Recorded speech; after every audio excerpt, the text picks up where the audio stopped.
G'day guys, today I'm going to be talking to you about the 3 ways that you can cook up a feast while at camp. I'm going to show you the 3 most common methods, the pros and cons of each one, so hopefully at the end you get a good idea of which one is best suited to you and how to go about it correctly. So stay tuned and we'll go through them all.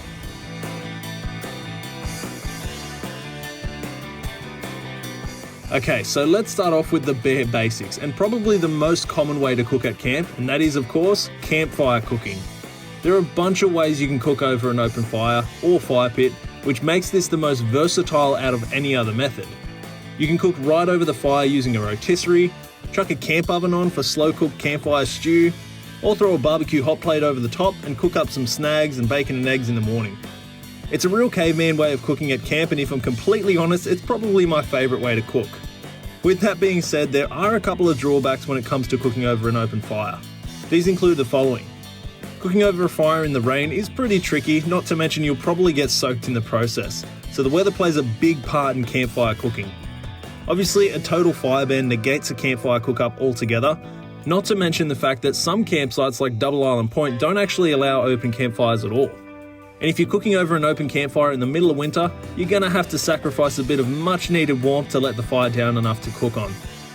With all that being said though, campfire cooking is heaps of fun once you get it right, and you can definitely cook up an absolute feast, and your food almost always tastes unreal when it's cooked over an open fire.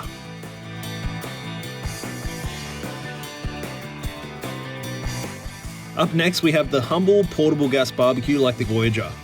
This is an unreal way to cook at camp because they'll run in any weather conditions, they can be used as an oven to cook up a roast or a leg of lamb, and you can most of the time use them during a total fire ban. But double check the area that you're camping in to be sure. You can set these up pretty much anywhere so long as there's enough ventilation, which means you won't go hungry or get soaked when it rains. Of course, all these benefits come with a small price to pay. One of these is the fact that you need a gas bottle for it to run. The main setback for carrying a gas bottle is the fact that you can't travel with it inside of the vehicle.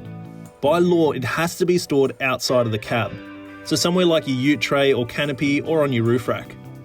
This is really only an issue for people with four-wheel drive wagons or vans, and at the end of the day, most of you out there already have a roof rack installed to strap the gas bottle down.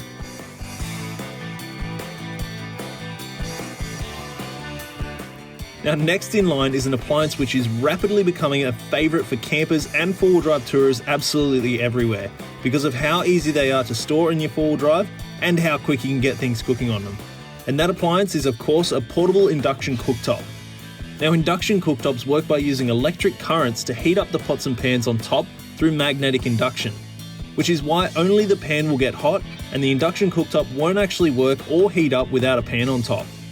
Now some of you guys might have actually seen recently that I cooked up an awesome stir fry for 4 of my mates at camp in under 5 minutes. That's record-breaking time for just about any other method of cooking up a feast at camp.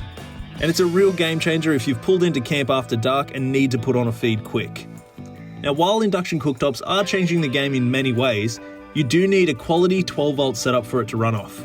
This includes at least a 100 amp hour battery with a battery box, an inverter powerful enough to handle the massive draw from the cooktop itself, and of course a way to keep your battery topped up after cooking. The good thing is if you already have a good 12-volt setup in your vehicle, like a dual battery system or some sort of solar input, all you really need is the inverter. But if you don't have a 12-volt setup just yet, chances are you'll get one eventually if you're keen on getting right into camping or touring. Another huge plus is the fact that we offer basically everything you'll need to run an induction cooktop in our complete energy packs. Now these come with a battery box, an inverter and a way to charge your batteries back up once you're done, whether it be a solar panel or a solar blanket. All of these are incredibly portable and it's a great starter pack for someone looking to kickstart for an unreal 12-volt setup.